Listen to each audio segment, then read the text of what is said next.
नमस्कार दोस्तों, मैं हूं राज शर्मा और आप देख रहे हैं राज की कहानियां।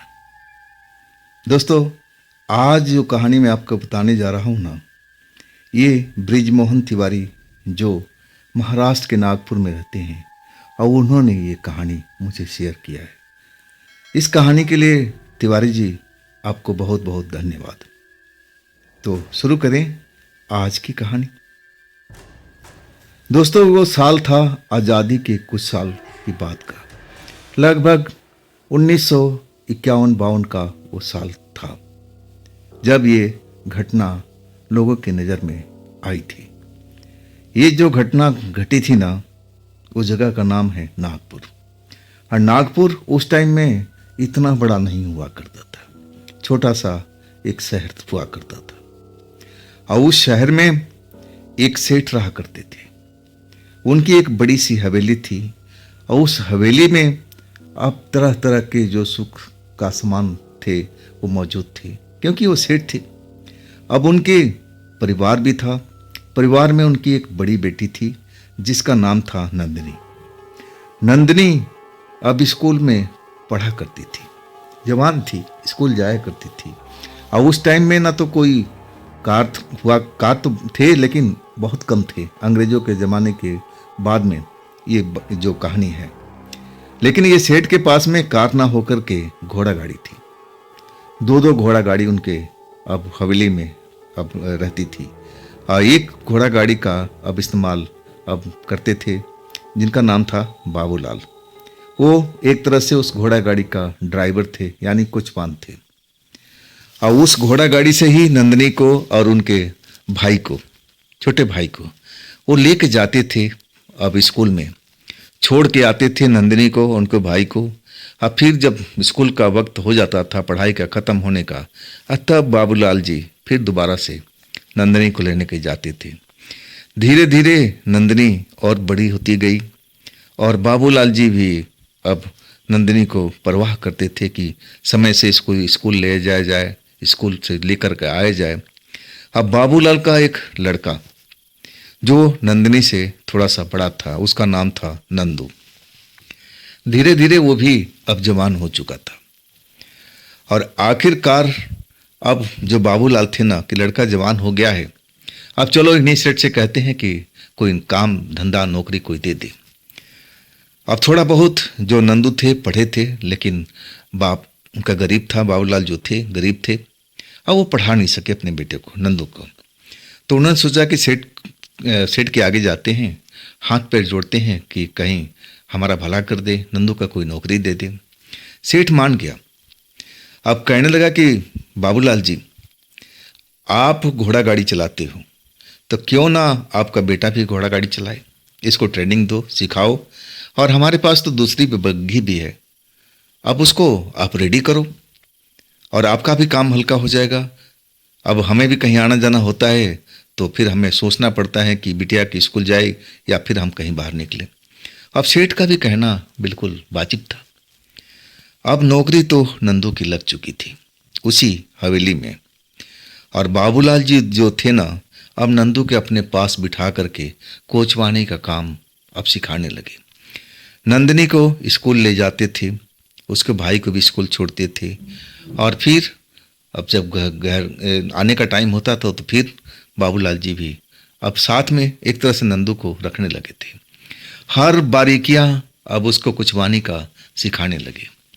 हाँ, कुछ महीनों के बाद में नंदू बिल्कुल तैयार हो गया था। अब अकेले ही वो घोड़ा गाड़ी को संभालने लगा, घोड़ों को देखभाल करने लगा, सब कुछ अपने बल पर वो करने लगा। आखिरकार बाबूलाल जी अब उससे अलग हो गए। मतलब उन्होंने अपना घोड़ा गाड़ी जो और पड़ी थी एक, उसको तैयार कर लिए। और वो ज़्यादातर सेठ के काम में अब उलझे रहते थे। सेठ जहाँ बोलता कि ले चल नंदू, वो बाबूलाल, तो बाबूलाल लेके जाते। अब जो घर की बच्चियों का काम था, नंदिनी का और उनके भाई का, वो अब नंदू देखने लगे। नंदू जवान थे, खूबसूरत थे, हैंडसम थे उस टाइम में भी। और धीरे धीरे जो नंदिनी थी ना, अब नंदू की तरह आकर्षित होने लगी। नंदिनी जो थी ना, अब एक तरह से अब प्यार करने लगी थी। लेकिन नंदू बेपरवाह थे, उनको पता भी नहीं था कि नंदिनी के दिल में चल क्या रहा है। धीरे धीरे समय बीतता गया और आखिरकार एक शाम को जब स्कूल से लेके आ रहे थे अब नंदू नंदिनी को, और उस दिन उनका भाई नहीं था, वो बीमार होने की वजह से घर में था। अब ये जो मौका था ना नंदिनी के लिए बड़ा ही सुनहरा अवसर था, और वो नंदू को बोलती है कि अब घर मुझे मत लेके चलो, मैं जो जहाँ बता रही हूँ तुम उधर लेके चलो। अब वो जंगल के रास्ते में अब लेके आ जाती है नंदिनी, और नंदू से बोलती है कि बस अब घोड़ा गाड़ी रोक दो बीच जंगल में। अब आदेश का तो पालन करते हैं नंदू, घोड़ा गाड़ी रोक देते हैं कि भाई मालकिन है मेरी, हम इसी का हुक्म बजाते हैं, इसी के रहम करम पर हमारा घर परिवार चलता है, तो जो भाई कहे वही सही है। अब घोड़ा गाड़ी रोक करके बेचारे बैठे रहते हैं, इंतजार करते हैं कि नंदिनी कुछ बोले, अब आगे कहाँ चलना है। तब नंदिनी अब उनको एक तरह से आदेश देती है कि नंदू अब आगे से उठ करके मेरे पास में आ जाओ। नंदू कुछ सोचते नहीं है, अभी मालकिन है भाई, आदेश तो पालन करना ही पड़ेगा। अब कुचवानी जहाँ सीट आगे बैठ के करते थे, अब उतर करके नंदिनी के पास जमीन पर नीचे जाके खड़ा हो गए कि जी मालकिन बताइए क्या हुक्म है आपका। नंदिनी कहती कि नीचे नहीं ऊपर आओ, मेरे बराबर में बैठो। तब नंदू चकरा जाते, अरे नहीं मालकिन, ऐसा कैसे हो सकता है, मैं आपके बगल में कैसे बैठ सकता हूँ, जो हुक्म है मुझे बताइए, मैं करने पर तैयार हूँ। तब नंदिनी कहती यही तो मेरा हुक्म है, मैं तुमको आदेश दे रही हूँ ना कि मेरे बगल में आके बैठो। नंदू डर जाते, बैठने बिल्कुल नहीं जाते। और तब नंदिनी कहती कि अगर तुम नहीं बैठोगे तो मैं अपने पापा को बोल दूंगी और तुम्हें नौकरी से निकाल देंगे, और तुम्हें ही नहीं तुम्हारे पिता को भी निकाल देंगे, अब तुम तो सोच लो। अब जो नंदू थे ना घबरा जाते हैं, उनको वास्तव में लगता है कि अगर ये गुस्सा हो गई और अपने पिताजी को बता दी तो फिर तो मेरी भी नौकरी गई और मेरे पिता के भी गई, फिर तो हमारा घर कैसे चलेगा। नंदू डर जाते हैं और कहते कि नहीं मालकिन आप ऐसा मत करना, आप जो कहोगी हम मानने के लिए तैयार हैं। डरते हुए अब नंदिनी के पिछले सीट पर बैठते हैं उनके बगल में और हाथ जोड़ के कहते हैं कि मालकिन अब हुक्म बताइए। अब जो हाथ जोड़े नंदू बगल में बैठे हैं नंदिनी को, नंदिनी मुस्कुराने लगती है और कहती ये हाथ जोड़ना बंद करो नंदू, मेरे आगे आज के बाद तुम कभी हाथ नहीं जोड़ोगे। अब फिर अपने दिल की बात जो नंदिनी थी नंदू से कहती है कि देखो नंदू, मैं तुम्हें बहुत चाहती हूँ, मैं काफ़ी दिनों से तुम्हें प्रेम करती हूँ, लेकिन मैं प्रेम का इजहार कर नहीं पाई, आज मुझे उचित समय लगा तो मैं प्रेम का इजहार कर दिया। नंदू जैसे एकदम कांप जाते, कह रही सेठ जी को पता लगेगा तब मेरा क्या हाल होगा, मेरे पिताजी का क्या हाल होगा, हमें तो जान से ही मार देंगे सेठ जी, इतना वो गुस्से वाले हैं। लेकिन नंदिनी जो है ना बात को संभालती है, कह रहे नंदू डरो मत, ऐसा कुछ भी नहीं होगा, मैं भला किसको थोड़ी बताऊंगी, ये हमारा आपस का प्रेम है। अब फिर नंदू को मना लेती है, नंदू डर जाते हैं और वो डांटती भी कि देखो तुम मुझसे डर कर के बात मत करो, अब तुम मेरे दोस्त हो, दोस्त के हैसियत में रहो। नंदिनी सब कुछ सिखाती है, प्रेम करना बताती है, एक तरह से जो नंदू थे अनाड़ी ही थे लड़कियों के मामले में, और वो पहला प्यार था। अब एक तरह से उसी जंगल में उन्हीं घोड़ा गाड़ी में अब नंदिनी प्रेम स्टार्ट कर दिया। नंदू डरे थे, लेकिन नंदिनी उनको और डराने की कोशिश करती कि अगर तुम मेरा कहना नहीं मानोगे तो मैं तो अपने पापा से बता दूंगी, तुम्हें भी नौकरी से निकाला जाएगा, तुम्हारे पिताजी को भी। आखिरकार नंदू को समझ में आ गया कि जो लड़की बोल रही है ना, अगर हमें नौकरी करनी है तो ये तो काम करना ही पड़ेगा।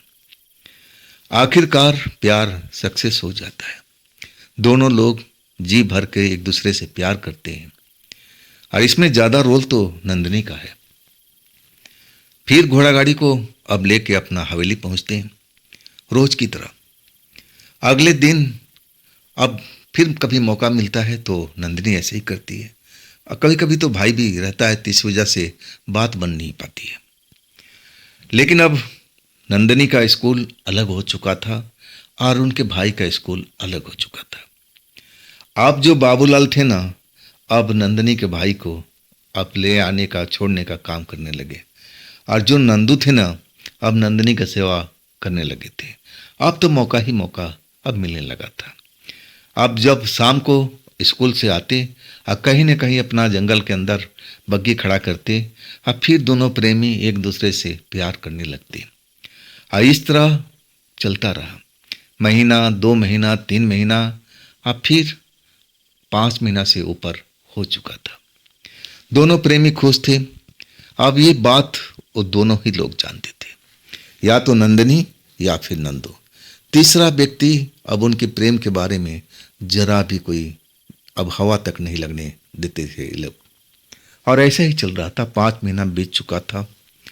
अब इसके बाद अब जो स्कूल का जो टाइम था ख़त्म हो चुका था। गर्मी का छुट्टियां आ गई थी। और इसके बाद तो नंदू का जो ड्यूटी था अब घर पर ही लग गया था। अब घोड़ों का देखरेख करना, साफ सफाई करना अस्तबल का जहाँ घोड़ा बंधा रहता था। अब नंदनी स्कूल जाती तो नहीं थी, गर्मी की छुट्टियां आ गई थी।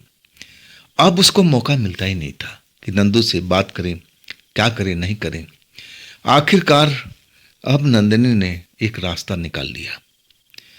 अब नंदू को अपना पूरा प्लान समझाया कि देखो नंदू, हम मिल सकते हैं। अब तुम मेरे पास ही रहते हो ना, इसी हवेली में अब खाना पीना सब कुछ तुम्हारा यहीं है, रात को सोते भी हो। तब ये काम करो, जैसे ही आधी रात हो ना, देखो यहाँ पर अस्तबल के बाहर में एक पेड़ है। पेड़ घना है, मोटा है, और उसकी कुछ डालियाँ हैं जो हमारे ऊपर फर्स्ट फ्लोर पर रहा करती थी नंदनी। वहाँ बरामदे तक जाता था। तुम उस पेड़ पर चढ़ करके अस्तबल से और सीधा ही डाली पकड़ करके मेरे छज्जे पर आ सकते हो। अब मैं अपने कमरे का दरवाज़ा खोल कर रखूँगी रात के टाइम में। जब भी तुम आओगे सीधा मेरे कमरे में पहुँच सकते हो। अब तो एक नया रास्ता बन चुका था। नंदू जैसा नंदनी चाहती थी अब वैसा ही अब करने लगे। अस्तबल से सीधा पेड़ पर चढ़ते और डालियाँ पकड़ करके और उसके छज्जे के नीचे फर्स्ट फ्लोर पर अब लटक जाते और वहाँ उतर करके नंदनी कमरे में चले जाते। अब ऐसा उनका प्रेम लीला घर के अंदर शुरू हो चुका था। अभी तक किसी को कुछ भी पता नहीं था। लेकिन वहाँ का जो एक चौकीदार था जो रात में उस घर का हवेली का पहरा देता था, अब वो ज़्यादातर नंदू उसी के पास सोया करते थे, उसी के केबिन में। जब वो चक्कर लगा के आता पूरा हवेली का, अब फिर कुछ देर के लिए आराम करता था, अब फिर वो चक्कर मारने चला जाता था। इसी बीच में जो मौका देख करके नंदू जो थे ना, अब उस जगह से उठ जाते थे। अब फिर जल्दी जल्दी पेड़ पर चढ़ करके नंदिनी के कमरे में पहुंचते, उससे प्रेम करते, अब फिर फटाफट उसी पेड़ के सहायता से नीचे लौट आते थे। जब तक वो चौकीदार पूरा राउंड, हवेली बहुत बड़ी थी, जगह भी बहुत बड़ा था, अब उसके घूमने में आधा पौना घंटा से ऊपर का ही समय लगता होगा। और तब तक दोनों प्रेमी मिल चुके होते और उस चौकीदार को भी कुछ पता नहीं चलता। जब आके देखता तो नंदू जहाँ सोया करते थे वहीं पर सोए मिलते थे। तो अब तो शक का कोई गुंजाइश ही नहीं था। लेकिन उस रात अब जो नंदू के लिए समय और नंदिनी के लिए समय खराब चल रहा था। जब नंदू चौकीदार के जाने के बाद में फटाफट उठे और पेड़ पर चढ़ गए। वो हवेली में पहुंच चुके थे। और उस दिन जो चौकीदार था ना, पूरा परिक्रमा तो किया नहीं उस हवेली का, अब आधा अधूरा करके, शायद आज थका था, तबीयत ठीक नहीं थी, अब फिर वो लौट आया अपनी जगह पर। जब आके देखता है ना तो नंदू वहाँ पर थे ही नहीं। अब उन्होंने सोचा कि नंदू बाथरूम वगैरह करने गए होंगे, अभी थोड़ी देर में आ जाएगा। लेकिन वो काफ़ी देर हो गया, नंदू गायब एकदम। आधा घंटा, पौन घंटा, तब जाके नंदू आता हुआ दिखा। लेकिन जिस जगह से आ रहा था अब उस चौकीदार को समझ में नहीं आया कि भाई रात के टाइम इस पेड़ पर से उतर कर नंदू क्यों आ रहा है। अब एक तरह से चौकीदार जो थे ना, अब अपने मन में तरह तरह का ख्याल आने लगा कि ये नंदू कहाँ गया था। अब पेड़ का अनुमान लगाने लगा कि उसकी डालियां तो ऊपर भी जाती हैं जहां पर नंदिनी रहा करती, कहीं एक दूसरे के अब प्यार में तो नहीं फंसी हुए, कहीं प्रेम तो नहीं चल रहा है। नंदू आ करके अब फिर अपने बिस्तर पर सो गया रोज की तरह। अब जो चौकीदार था ना, कुछ पूछा भी नहीं कि तुम कहाँ गए थे, इतना देर में क्यों आए हो, अब पेड़ से लटक करके क्यों उतरे थे। चुपचाप अपने दिल में अब एक तरह से सारी बात अब बैठ समझ करके और चुपचाप रह गया। अब वो रंगे हाथों देखना चाहता था कि आखिर नंदू कब उठता है कब जाता है। अगली रात फिर जो चौकीदार था, अब जब समय हुआ तो अपना राउंड पर निकलने लगा, लेकिन राउंड पर गया नहीं, पास में ही जाकर के छिप गया और वहां से नंदू पर नजर रखने लगा। चौकीदार के जाने के बाद नंदू फटाफट उठे, इधर उधर देखा, जब चौकीदार नजर नहीं आया तो उस पेड़ के पास में आ गए, पेड़ पर चढ़ गए और फिर चौकीदार भाग करके पेड़ के पास में आया, देखना चाहता था अपनी आंखों से कि नंदू कहाँ जा रहा है। तब उन्होंने देखा कि अरे एक टहनी, जो मोटी सी टहनी है, अब वो वहाँ पर फर्स्ट फ्लोर पर जाती है जहाँ पर नंदिनी कमरा है, और वहाँ पर वो पेड़ से तने से लटक गया। अब फिर परछज्जी पर उतर करके नंदिनी के कमरे में घुस गया।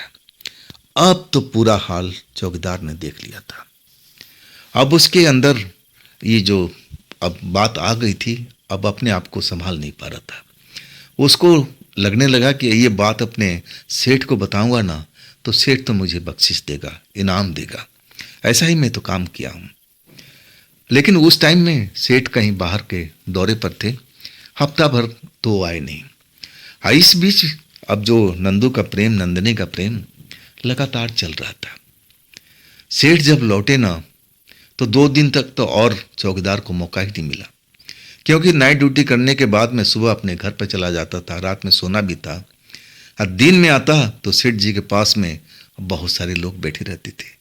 अब उसकी हिम्मत नहीं होती थी कि सेठ जी के पास जाए, इतने लोगों के पास में जा कर के ये सब बात बताए। आखिरकार कुछ दिन तक इंतजार करता रहा। अब लगने लगा कि ये बात बताना जरूरी है, अब तो दिन में ही मुझे मौका मिलेगा। आखिरकार दोपहर में आया। दोपहर में जब खाना खाने का वक्त था सेठ जी का, तब उनके पास जा कर के खड़ा हो गया। सेठ देखे कि अरे भाई चौकीदार, तुम इस वक्त में, क्या बात है। अब जो चौकीदार था हाथ जोड़ के खड़ा हो गया कि मालिक, आपसे कुछ पर्सनल बात कहनी है।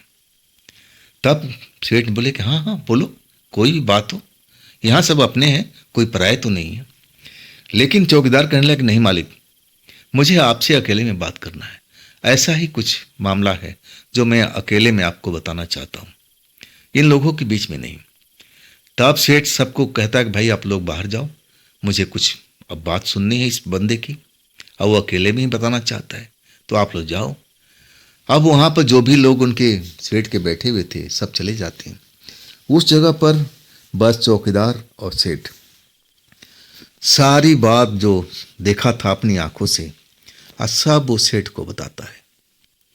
सेठ सारा बात सुनता है और चौकीदार से बोलता है कि सोच लो, तुमने अपनी आंखों से देखा है ना ये सब। तब सेठ बोलता हाँ मालिक, मैं अपनी इन्हीं आंखों से देखा है, और एक रात नहीं कई रात मैंने देखा है अच्छी तरह से। सेठ कहता है कि ठीक है, ये बात अपने तक सीमित रखना। अब बदले में अब चौकीदार को इनाम देता है, कुछ रुपया पैसा अब देता है कि ये बात किसी थर्ड पर्सन को बिल्कुल मत बताना, नहीं तो तुम्हारे साथ भी मैं कुछ कर सकता हूँ।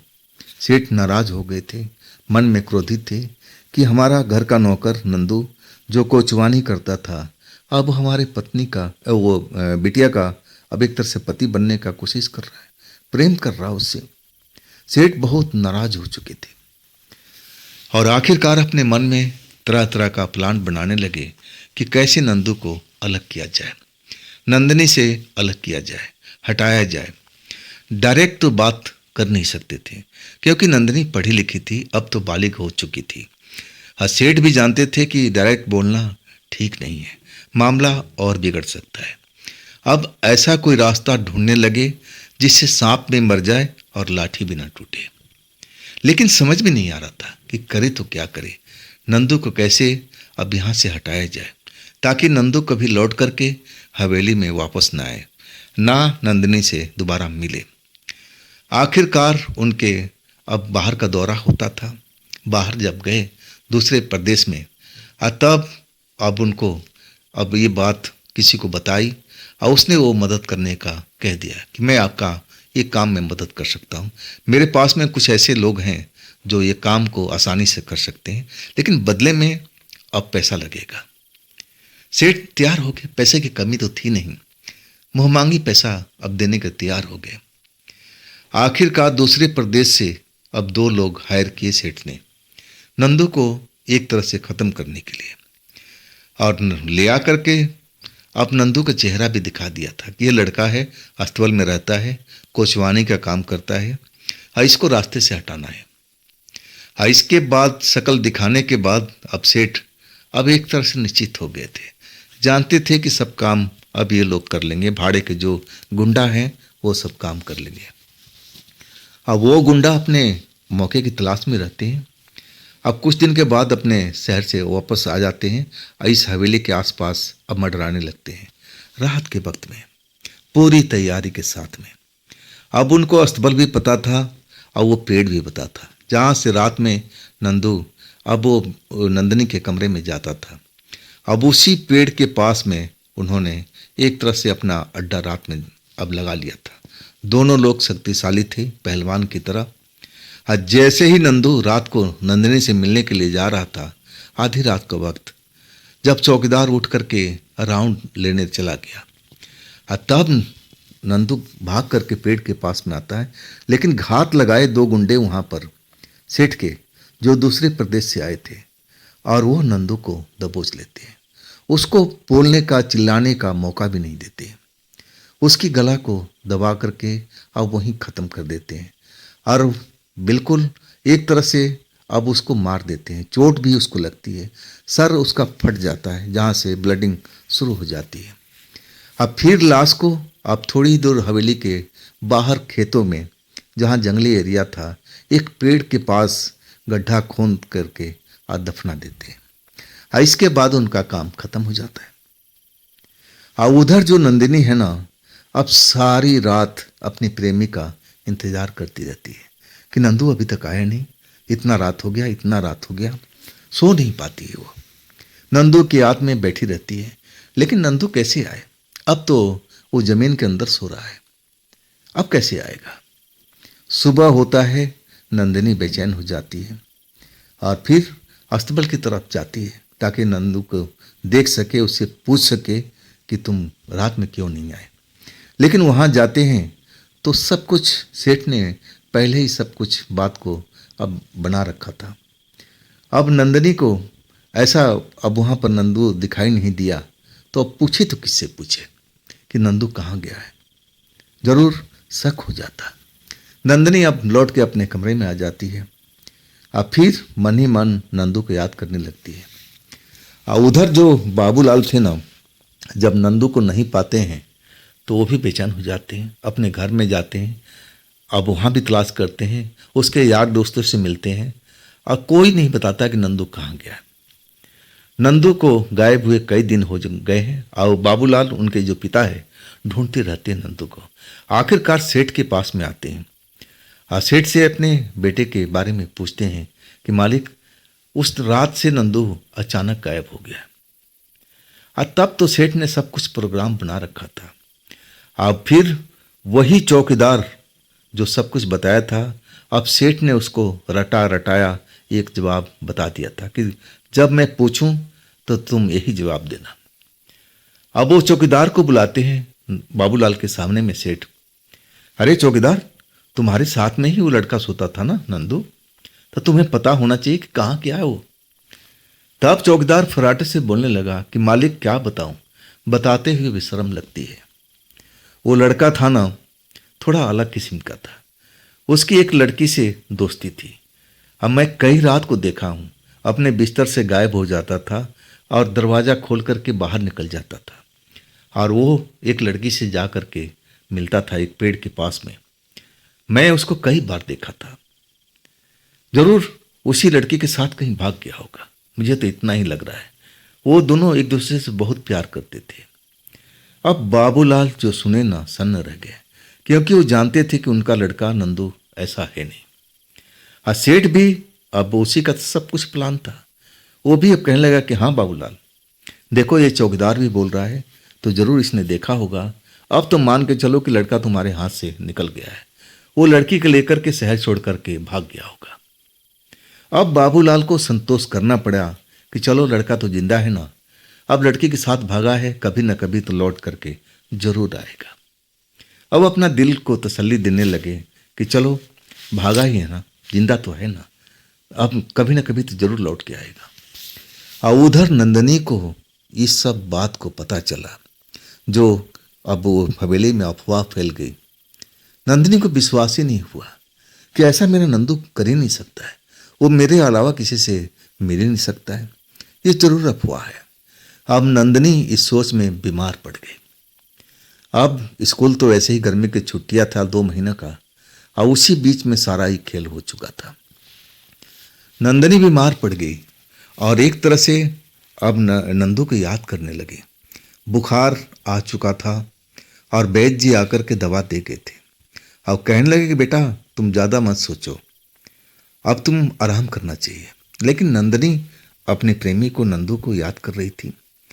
अब बुखार में भी बड़बड़ाती थी, नंदू तुम कहाँ हो, नंदू तुम कहाँ हो, तुम मेरे पास में क्यों नहीं आते, आइए जो तुम्हारे बारे में अफवाह है तुम आके बताओ ना कि ये सब गलत है, तुम ऐसा नहीं कर सकते, मेरे अलावा तुम किसी को चाहते नहीं हो। और उधर जो नंदू जमीन के नीचे दफनाया हुआ, अचानक आधी रात होते ही अब उसमें से जहाँ दफन हुआ है नंदू, अब वहाँ से जमीन में से निकल करके बाहर खड़ा हो जाता है। आसपास देखता है, अब हर तरफ सन्नाटा पसरा हुआ है। वो चौकीदार भी अब निश्चित होकर के राउंड मारता, बीड़ी पीता, अब फिर आकर के अपनी जगह पर सो जाता। अब तो मालूम था कि यहाँ तो कोई है ही नहीं, अब बाहर से ही खतरा है, अंदर वाले से तो कोई खतरा है नहीं। और नंदू फिर अब बाहर निकलता है कब्र से जहाँ उसको दफनाया गया है। वही कपड़ा, सब कुछ, सर पर चोट लगा हुआ है और खून बह रहा है अभी भी। लेकिन वो उसी पेड़ पर चढ़ता है, पेड़ से टहनी पकड़ करके, और आधी रात के वक्त में और ऊपर छज्जी पे उतर जाता है और वहाँ से नंदिनी का दरवाज़ा बंद करके रखती है और दरवाजे पर ठक ठक ठक ठक दस्तक देने लगता है। नंदिनी सोई भी थी, बुखार आया हुआ था और उसको लगा कि नंदू ही है, नंदू आवाज़ दे रहा है। हड़बड़ा के उठती है नंदिनी और चाह के वो दरवाज़ा खोल देती है तो सामने नंदू को देख करके हैरान रह जाती है। अब उसके सर से चोट लगा हुआ है, तगड़ा चोट है, उसमें से खून निकल रहा है।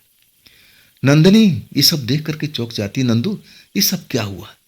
अब नंदू को घर के अंदर ले आती है, पलंग पर बिठाती है और सबसे पहले अपना किसी साफ कपड़े से उसका सर को अब बांधती है, अपने चुन्नी से, सफ़ेद चुन्नी से लपेट देते ताकि उसका खून का रिसाव बंद हो। और तब पूछते कि नंदू ये हाल क्या हुआ तुम्हारा, ये तुम्हारे कपड़े गंदे कैसे हुए, ये सर पर चोट कैसे लगा, ये जो हवेली में अफवाह फैला हुआ है कि तुम किसी लड़की से प्रेम करते थे और उसी के चक्कर में तुम उसको लेके भाग गए हो, ये सब बात क्या है। तब नंदू समझाने लगा कि नहीं नंदिनी, मैंने ऐसा कुछ नहीं किया है। तब नंदिनी पूछने लगी कि आखिर जब तुमने ऐसा नहीं किया है तो तुम इस जगह से गायब कैसे हो गए, तुम मेरे पास में क्यों नहीं आते थे, तुम हवेली से दूर क्यों चले गए। नंदू कहने लगा कि देखो अभी उचित समय नहीं आया नंदिनी, जब उचित समय आएगा ना तो मैं तुम्हें सब कुछ बता दूंगा। अब इसके बाद नंदिनी को विश्वास करना पड़ा कि मेरा तो नंदू यही है, कहीं गया ही नहीं है। अब वो कभी कभी पूछती कि नंदू अब तो सच्चाई बता दो कि तुम इतने दिन तक कहाँ रहे, तुम्हारे कपड़े मटमैला क्यों हो गए और ये सर पर चोट कैसी लगी है। फिर नंदू बताते कि नहीं अब ये वक्त आने दो, अब फिर मैं बताऊंगा। अब इस तरह ही रोज नंदू नंदिनी से मिलते थे। आधी रात को अब उसी पेड़ के सहारे से और वही कपड़ा, सब कुछ, सर पर वही चुन्नी सफ़ेद बंधी हुई, और नंदिनी कमरे में चले जाते। अब ऐसा होने लगा, नंदिनी का बुखार उतर चुका था। अब नंदिनी पहले की तरह खुश रहने लगी। लेकिन घर के अंदर ही रहती थी। अब एक तरह से जो सेठ थे ना, अब नंदिनी के स्कूल से नाम कटवा दिया और समझ गए कि लड़की जवान हो चुकी है, अब इसको बाहर भेजना ठीक नहीं है। और उस पर एक तरह से पाबंदी भी लगा दी कि तुम्हें कहीं अब बाहर निकलना ठीक नहीं है। अब स्कूल में जितना पढ़ाई करना है तुमने कर ली, अब आगे नहीं पढ़ना है। कुछ दिनों के बाद मैं तुम्हारा शादी वादी कर दूंगा, अब फिर तुम अपने ससुराल चले जाना। बात खत्म।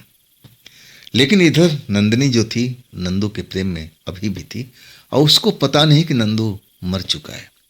नंदू कब्र से उठकर रोज आता है वही कपड़े में, और उसी रास्ते से नंदिनी के कमरे में जाता है। फिर दोनों प्रेमी पहले की तरह प्रेम करते हैं। अब फिर नंदू उतरता है उसी रास्ते से, पेड़ से, और फिर उसी कब्र में जा कर के सो जाता है। ये रोज चलने लगा था। लेकिन हफ्ता भर के बाद नंदिनी जैसे उब गई थी और कहने लगी कि नंदू, तुम दिन में दिखाई नहीं देते तो तुम रहती कहाँ हो। और तब नंदू समझाने लगे कि उचित समय आने दो, मैं सब कुछ बताऊंगा, एक एक घटना के बारे में बताऊंगा। तब नंदिनी कहने लगी कि आखिर कब तक हम छुप के मिलते रहेंगे। तब नंदू कहने लगे, नहीं, अभी हम जैसे मिल रहे हैं वैसे ही मिलते रहेंगे, और तुम किसी को नहीं बताओगी कि मैं तुमसे मिलता हूँ। क्योंकि नंदिनी कह रही थी कि मैं अपने पापा से बताऊंगी कि मैं तुमसे शादी करना चाहती हूँ। लेकिन नंदू कसम दिलाने लगे कि नहीं, मेरी कसम, तुम ऐसी कोई बात नहीं कहोगी। और इसके बाद नंदिनी एक तरह से ऊब चुकी थी। अब दिन रात एक कमरे में, घर के अंदर में, और ऊपर में फर्स्ट फ्लोर पर कमरे के अंदर में कैद रहने लगी थी, बोर हो चुकी थी। नंदू से अपना ख्वाहिश बताया कि नंदू, मुझे कहीं ले चलो ना रात को घुमाने के लिए। अब रात में तो सब लोग सो जाते हैं, तो कौन देखता है भला। नंदू कहने लगा कि ठीक है, तुम आ जाओ, अस्तबल में आ जाओ, और मैं तब तक घोड़ा गाड़ी तैयार कर लेता हूँ। अब फिर हम दूर निकल चलेंगे, रात में घूमेंगे, और फिर तुम्हें छोड़ दूंगा। अब जो नंदिनी थी तैयार होकर सज धज करके और नीचे उतरी।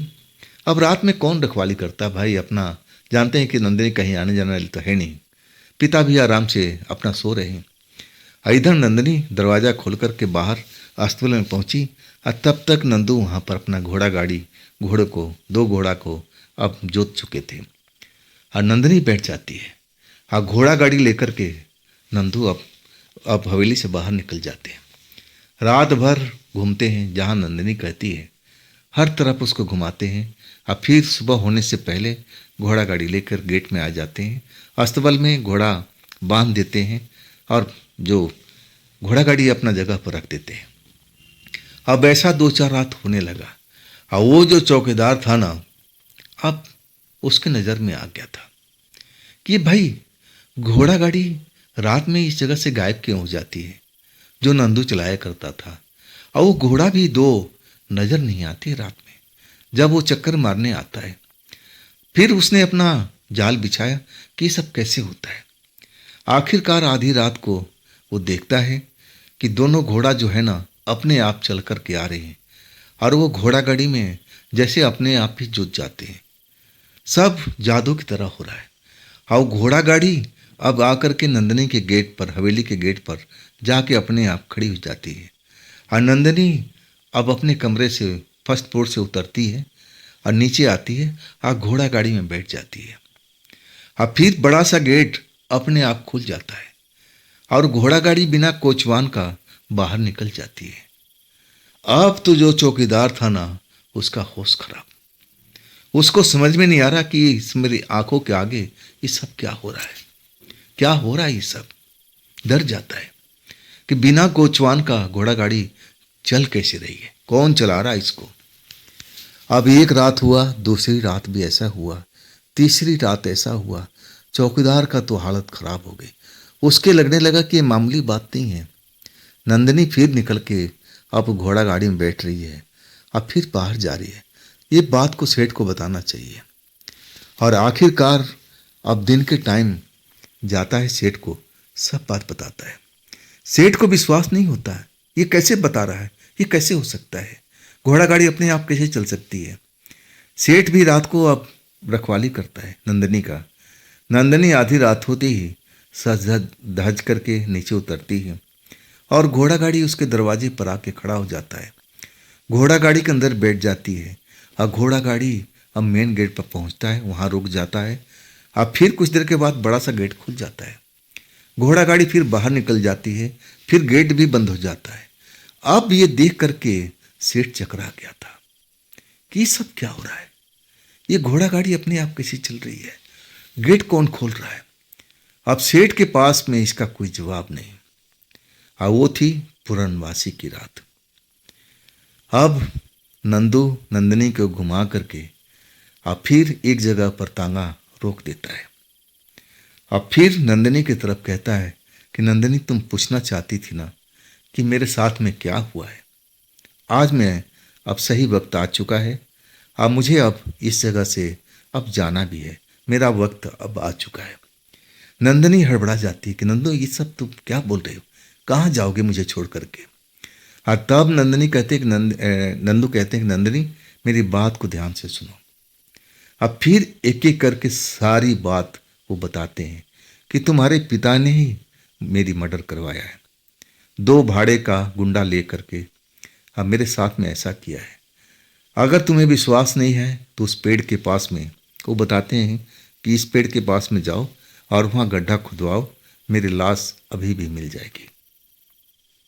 अब इसके बाद नंदू कहते हैं कि आज हमारी आखिरी रात है, अब मैं इस धरती से अब दूर जा रहा हूँ, अब मैं तुमसे कभी मिल नहीं पाऊंगा।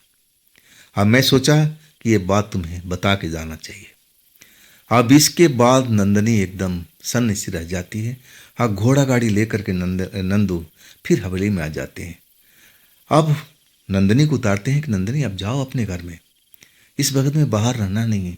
नंदिनी जैसे अपने होश में ना हो, वो अपने घर पर जाती है, फुट फुट कर रोने लगती है। इधर घोड़ा बांध देते हैं अस्तबल में, चौकीदार सब देखते रहता है, लेकिन नंदू उसको नजर नहीं आते।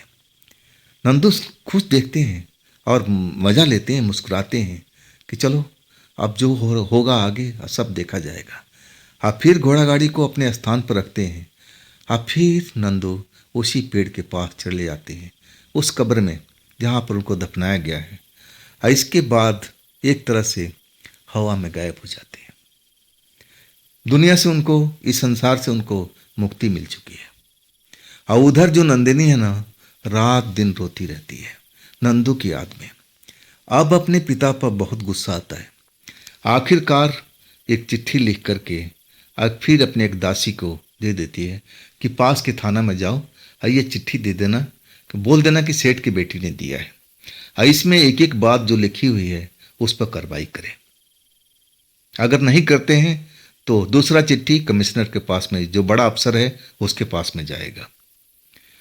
वो दासी लेकर के थाने में पहुंचती है, थानेदार को देती है चिट्ठी, और थानेदार तो हिल जाता चिट्ठी पढ़कर कि ये सेठ ऐसा कैसे कर सकता है। अब अपना दल बल लेकर के उस पेड़ के पास में आता है, खुदाई करवाता है, तो वहां पर नंदू के अब शरीर मिल जाता है। अब शरीर देख करके सब कुछ जो चिट्ठी में लिखा हुआ है अब समझ जाता है कि जो चिट्ठी में अब नंदिनी ने लिखा है एक एक बात सत्य है। अब फिर वो सेठ को अरेस्ट करता है, जेल में डालता है। इधर नंदिनी अपने प्यार में पागल रात दिन अब एक तरह से नंदू को याद में खोई रहती है। अब नंदू तो मिलने नहीं आते, उनको मुक्ति इस संसार से मिल चुकी है। नंदिनी रात दिन तड़पती रहती है। सेठ उधर जेल में, और उसके बाद में जो चौकीदार था वो भी एक तरह से पकड़ा गया। और वो दोनों लोग जो नंदू का मर्डर किए थे, अब उसको भी दूसरे प्रदेश से पुलिस भी पकड़ के ले आ चुकी थी। सारे जो उसमें भाग लिए थे अब नंदू के मर्डर में, सारे के सारे लोग पकड़े गए और उनको सजा भी हुई। और इधर नंदिनी जो थी ना, अब जो बाबूलाल जी को पता लगा तो उनका तो दुनिया गुजर चुका था। वो भी रो रो के उनका बुरा हाल, उनके परिवार का बुरा हाल। नंदिनी ने उनका दुख दर्द को समझा और कहने लगी, बाबूलाल जी आप रोइए मत, आपको कोई कष्ट नहीं होगा। आपने अपना बेटा खोया है तो एक बेटी भी पाया है, मैं आज से आपकी बेटी हुई, और जो भी आपका खर्च बर्च है सब कुछ अब मेरी जिम्मेवारी है। आप समझ लो कि मैं नंदू बन चुकी हूँ। अब वास्तव में सेठ जी के तो जेल के अब सजा काटने के बाद रिहा हुए, लेकिन वो बीमार पड़ गए। अब हवेली में जरूर आए, लेकिन कुछ ही दिनों के बाद में उनकी निधन हो चुकी थी। और नंदिनी ने शादी नहीं किया। जो नंदू थे ना, उनकी याद में पूरा जीवन एक तरह से गुजार दिया था। अब एक तरह से नंदू के परिवार को अपना ही परिवार बना लिया था। अब उनके दुख सुख में सब में भाग लेती थी, कोई चीज़ का कमी रहने नहीं देती थी। अब एक तरह से नंदू के जाने के बाद दूसरा नंदू बन चुकी थी और आजीवन बिना शादी के रही। रिश्ते बहुत आए, लेकिन सारे रिश्ते को नंदिनी ने ठुकरा दिया कि नहीं, मुझे किसी से शादी नहीं करनी है। और पापा के मरने के बाद में अब पूरी हवेली का मालकिन तो वही थी और सब कुछ अब नंदू के परिवार को संभाल रही थी। आखिरकार भी अब बूढ़े होने के बाद में उसकी मौत हुई थी, लेकिन आखिरी दम तक नंदू नंदू वो पुकार रही थी, लोगों का कहना था। ये जो कहानी हमें भेजे है ना ब्रिजमोहन तिवारी जी, इनके ये दादाजी की बताई हुई सच्ची घटना है। जब ये कहानी हुई थी उस टाइम के लोग जो नागपुर में रहते हैं इस कहानी को जरूर जानते होंगे। तो दोस्तों, ये कहानी आपको कैसी लगी जरूर कमेंट में बताइएगा। अब फिर हम मिलते हैं अगले रोज एक नई कहानी घटना के साथ में। आप लोग अपना ख्याल रखना। अगर आप इस चैनल पर नए हो और अभी तक इस चैनल को आपने सब्सक्राइब नहीं किया है तो जल्दी से कर लीजिएगा।